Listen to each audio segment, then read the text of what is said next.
what's next with Onesie? Like ano kasi meron akong napanood na interview na nagbubuo rin kayo ng girl group. Yeah, we're currently building. So are they on training right now? Ano bang status nito ngayon? We're currently building our girl group, no? We already ended our auditions, so nandun na kami sa next phase noon.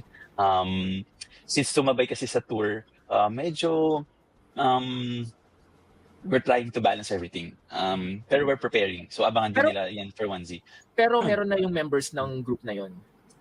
I cannot share pa, pero ayun, tapos na kami magpa-audition and nakapili na kami sa mga nag-auditions. Kailan ang target niyo ng pagre-release ng girl group niyo? Ito din. Ikaw ako natawa, sasagutin ko na yan Kaya nga, sorry to put you on spot. Okay lang. Pero ito honest answer naman to. Wala kaming target date talaga.